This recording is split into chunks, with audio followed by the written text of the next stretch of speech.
We welcome you all for the third episode of this podcast, made to teach you the Indian economy. You are sure to pick up some of information when you listen to this podcast. Introduction. Since independence, India followed the mixed economic system by combining the advantages of the market economic system with those of the planned economic system. But in reality, the public sector dominated the control and regulation of our economy, and private sector was ignored. There was a huge investment in the public sector and a very low investment in the private sector. The dominance of public sector for about 4 decades led to establishment of various rules and laws which hampered the process of growth and development. Reasons for economic reforms.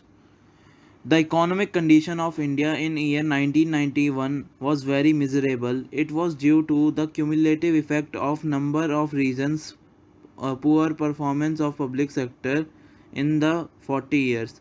Public sector was assigned an important role to work for the economic development of India. However, except for few public enterprises, the overall performance was very disappointing. Considering the huge losses incurred by a good number of public sector enterprises, the government recognized the need for making necessary reforms. Deficit in balance of payments. In 1991, foreign exchange reserves fell to the lowest level, and it led to the of level that was not adequate to finance import more than 2 weeks and to pay the interest that needs to be paid to the international lenders. Moreover, no country or international funder was willing to lend to India. Huge burden of debt. The expenditure of government was much higher than revenue. As a result, government had to borrow money from banks, public and from international financial institution. Inefficient management. The origin of the financial crisis can be traced from the inefficient management of the Indian economy. The government had to generate surplus revenue to meet challenges like in unemployment, poverty, and population explosion. However, there was no additional revenue due to continuous spending of development programs by the government. Moreover, government was not able to generate sufficient revenue from internal sources such as taxations, running of public sector enterprises, etc. Government expenditure began to exceed and its revenue by such large margins that it became unsustainable. Crisis of 1991 forced India for financial help from IMF and World Bank to manage economic crisis of 1991. Indian government approached for a loan from International Bank for Reconstitution and Development, popularly known as World Bank, to facilitate lending for reconstruction and development, and International Monetary Fund's IMF to avail short-term loans to solve balance of payment problems. India availed $7 billion loan. Manmohan Singh was the Indian Finance Minister in 1991, and he was greatly acknowledged for his capability to steer away economic crisis looming large on Indian economy. For availing loan, these international agencies accepted India to liberalize and open up the economy by removing restrictions on private sector, reducing the role of government in many areas, and removing trade restrictions. India agreed to conditions of World Bank and announced a new economic policy. The new economic policy was announced in July 1991. It consisted of a wide range of economic reforms. The main aim of the policy was to create more competitive environment in economy and remove barriers for entry and growth of firms. The government initiated a variety of policies which fall under these heads: liberalization, privatization, and globalization. Liberalization. Prior to 1991, there were large number of government restrictions in India in the areas of licensing.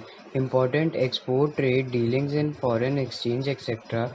In July 1991, a package of economic reforms was announced, which marked the beginning of process of liberalization in India. Liberalization means removal of entry and growth restriction on private sector. Liberalization involves deregulation and reduction of government controls and greater autonomy of private investment to make economy more competitive. Under this process, business given free hand and is allowed to run on commercial line. The purpose of liberalization was to unlock the economic potential of the country by encouraging the purpose of private sector and multinational corporation to invest and expand and to introduce much more competition into the economy and creating incentives for increasing efficiency of operations. The economic reforms taken by government under liberalization include the following: industrial sector reforms, financial sector reforms, tax reforms, foreign exchange reforms, trade and investment policy reforms. Industrial sector reforms. In order to make necessary reforms in the industrial sector, the government introduced its new industrial policy on July 24. Reduction in industrial licensing. The new policy abolished industrial licensing for all projects except for 18 industries. This number was further reduced to 5 industries. They are distillation and brewing of alcoholic drinks, cigars and cigarettes, of tobacco manufactured, the tobacco substitutes, electronic, aerospace, etc. Decrease in role of public sector. One of these striking features was the subtractive reduction in the role of the public sector in the future industrial development of the country.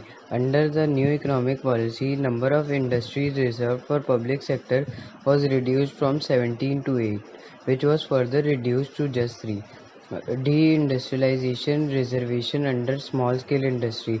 Many goods produced by small scale industries have now been DE reserved. The investment ceiling on plant and machinery for small undertaking enhanced to rupee 1 crore. In many industries, the market was allowed to determine the prices through forces of market.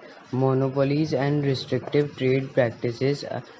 With the introduction of liberalization and expansion schemes, the requirement of large companies to seek prior approval for expansion, establishment of new undertaking, merger, etc. were eliminated. Financial sector reforms. Financial sector includes financial institutions like commercial banks, investment banks, stock exchange operations, and foreign exchange market.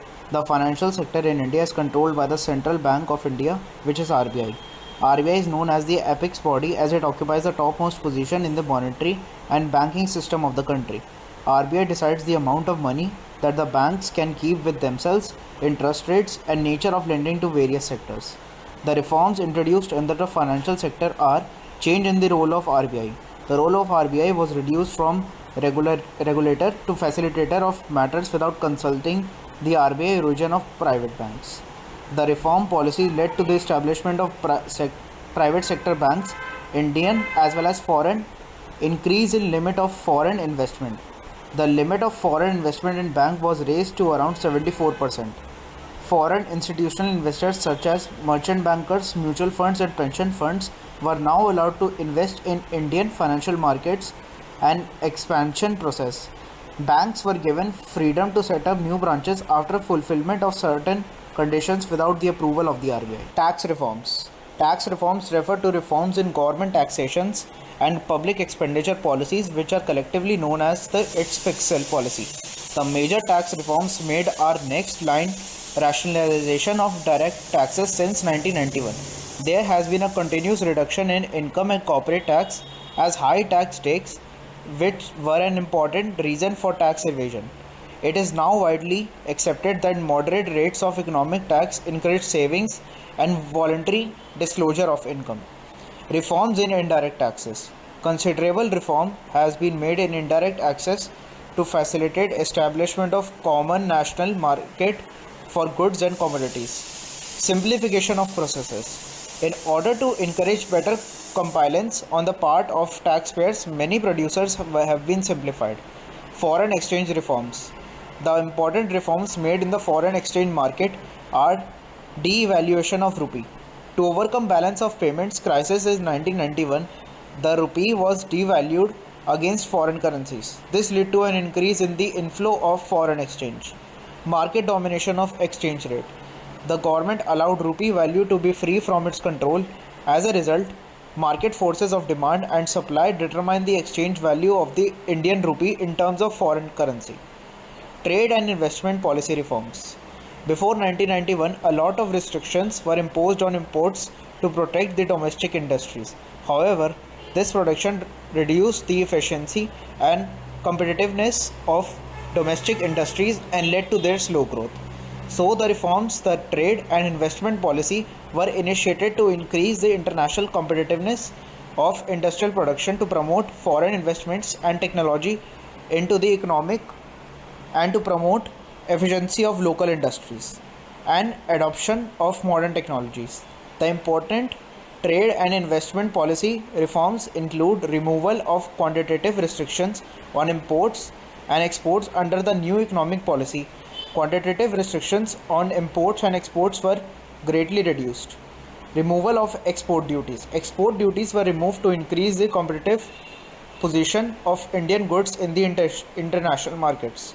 Reduced in import duties. Import duties was considerably reduced, which improved the competitiveness of domestic industries as it enabled them to import raw materials at better prices. Relaxation in import licensing system. The import licensing system was abolished except in case of hazardous and environmentally sensitive industries.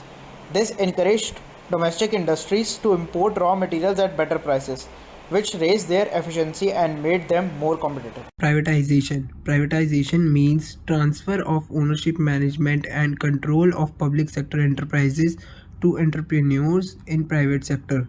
Privatization implies greater role of private sector in economic activities of countries. Over the year, Indian government has diluted its stake in several public enterprises, including IPCL, IBM, Maruti Udyog, etc.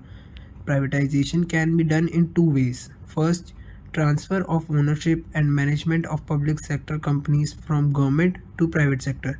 Second, privatization of public sector undertakings by selling off part of equity of PSUs to public. This process is known as disinvestment. The purpose of privatization was mainly to improve financial discipline and facilitate modernization. Changes made by the globalization of the Indian economy. First, the economic policy prepared specified lists of high technology and high investment priority industries in which automatic permission will be available for foreign direct investment up to 51% of foreign equity. Second, in respect of foreign technology agreements, automatic permission is provided in high priority industry up to sum of rupees 1 crore. No permission is now required for hiring foreign technicians or for testing indigenously developed technology abroad. Third, in order to make international adjustment of Indian currency, rupee was devalued in July 1991 by nearly 20%. It stimulated exports, discouraged imports, and raised the influx of foreign capital.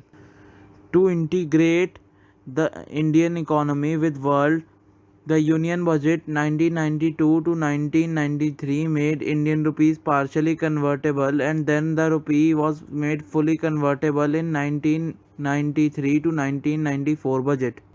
Fifth, a new 5-year export import policy 1992 to 1997 was announced by the government to establish the framework of globalization of India's foreign trade. The policy removed all the restrictions and controls on the external trade and allowed market forces to play a greater role in respect of exports and imports. 6. In order to bring the Indian economy within the ambit of global competition, the government has modified the custom duty by considerable extent. Accordingly, The peak rate of custom duty has been reduced from 250% to 10% in 2007 to 2008 budget. Traits of globalization.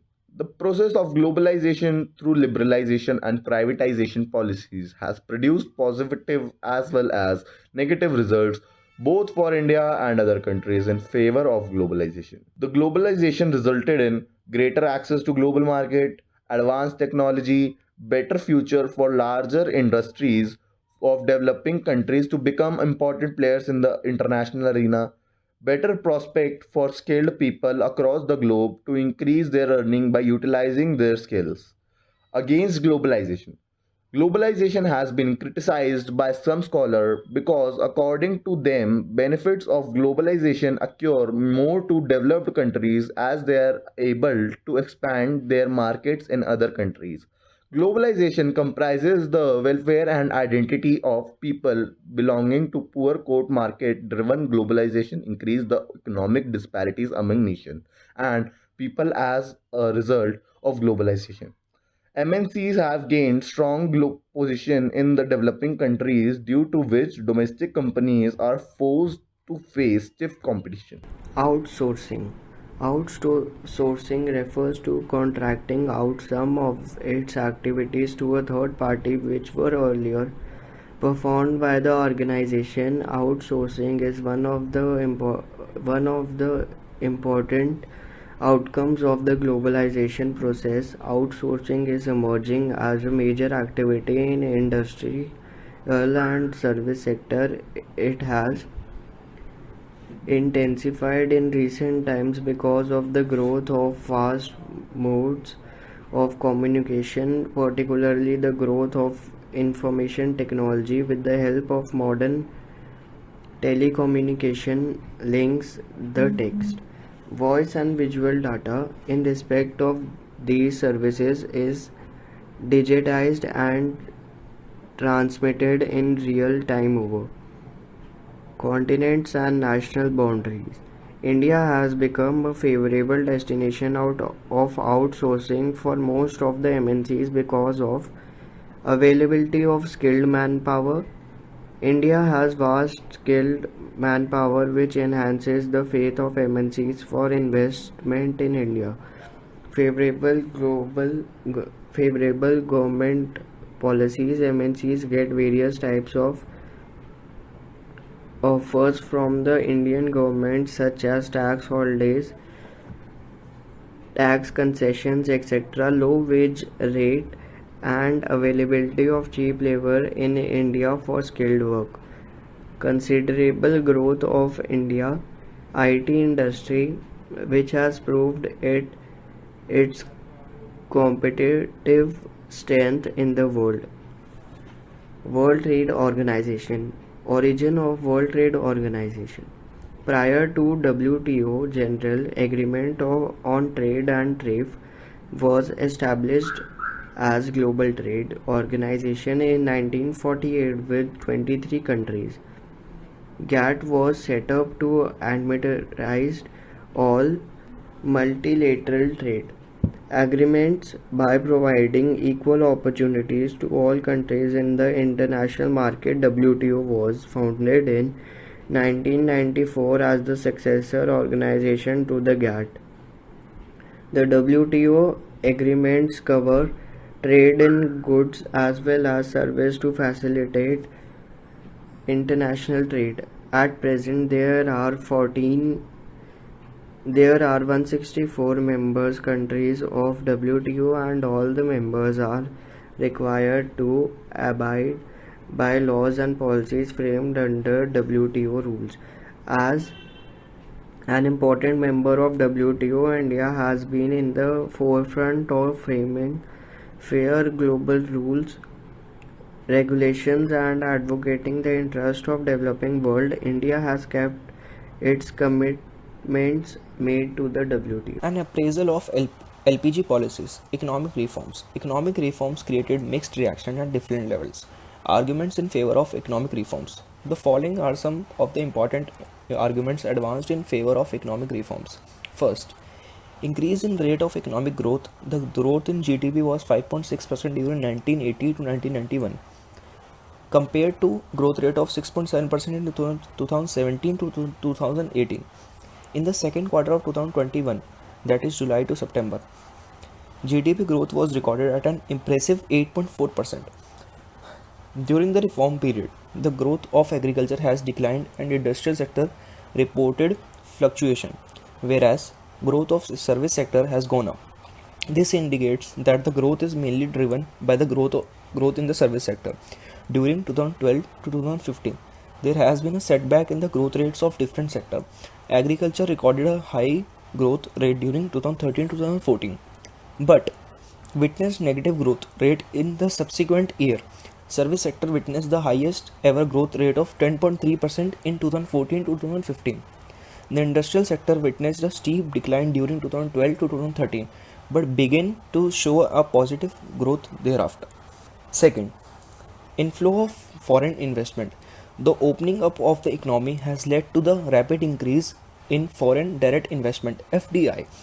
The foreign investment (FDI) and the foreign institutional investment increased from about 100 million US dollar in 1990 to 1991 to US $30 billion in 2017 to 2018 with launch of Make in India initiative in September 2014.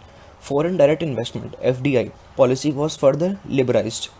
Due to this reason, FDI inflow in India increased by 48%. Third point, rise in foreign exchange reserves.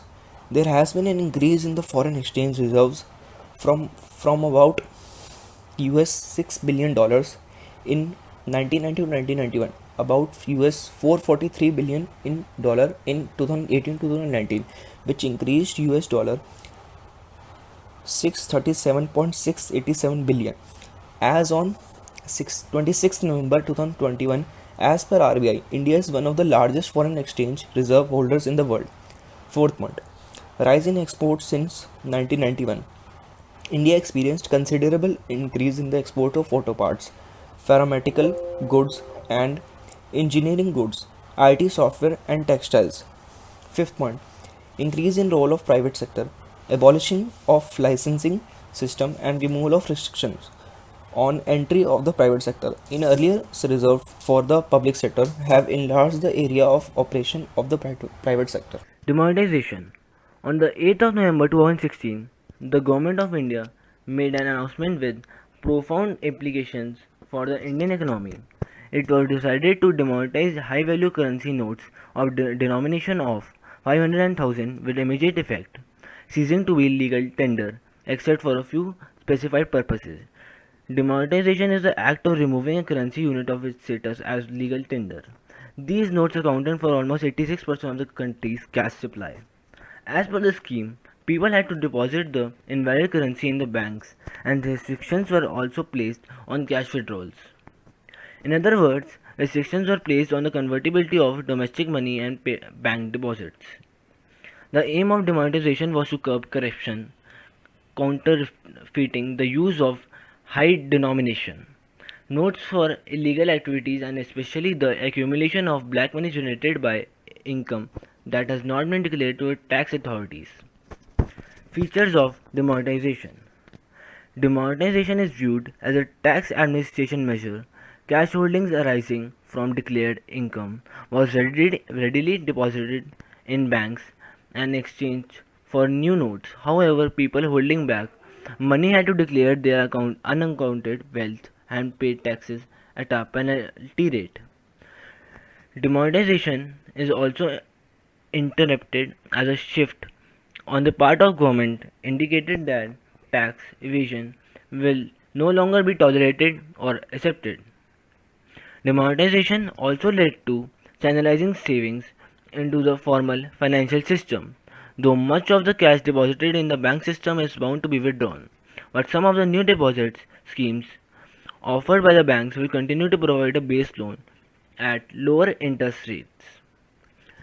Fourth point, demonetization also aims to create a less cash or cash light economy, that is, channeling more savings through the formal financial system and improving tax compliance. However, digital transactions require interconnectivity as they need cell phones for customers and point of scale machines for merchants.